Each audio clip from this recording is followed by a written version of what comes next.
So John Donne is addressing this lady of his, and he has seen a flea suck some of her blood and suck some of his blood. So basically their bloods have mingled.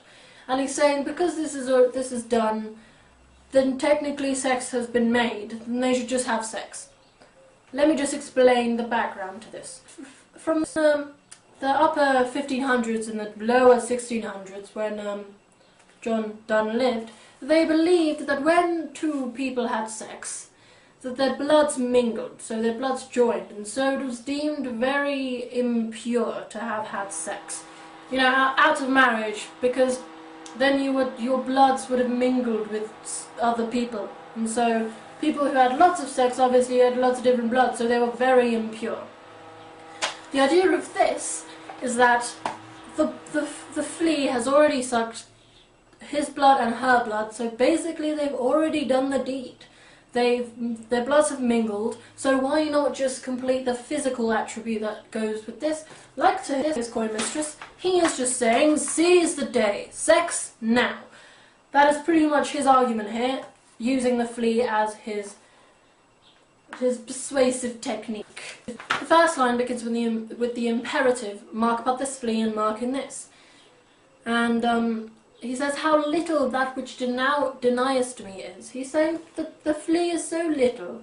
He's saying that the actual flea is physically little, and the act of sex, which she is denying him, is little also. So the first stanza can be considered to have a lexical set of sexual language, the second stanza can be considered to have a lexical set of religious language. In it he starts with the imperative, O stay.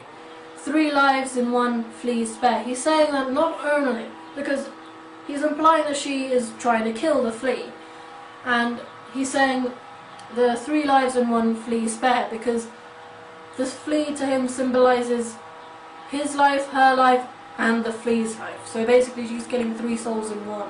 The religious lexical set of words I mentioned is sacrilege, cloistered, marriage, temple, that sort of thing. It makes the whole act and the flea seem symbolic and more sacred.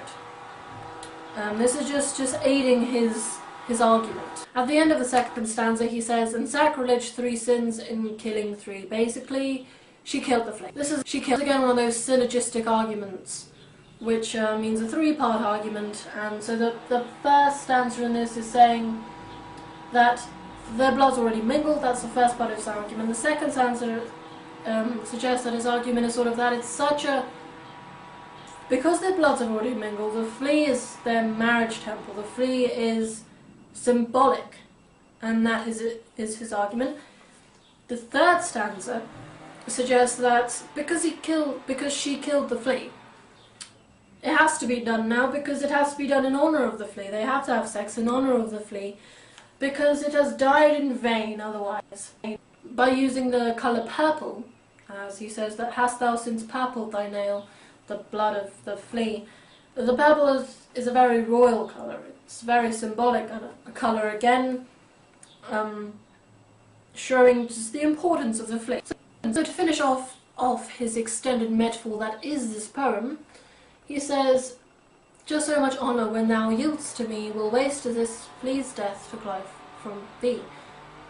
So he's saying that the death will be insignificant in the end of the day, and so they should just sleep together. An underlying message of this is sort of that even the most disgusting things are beautiful.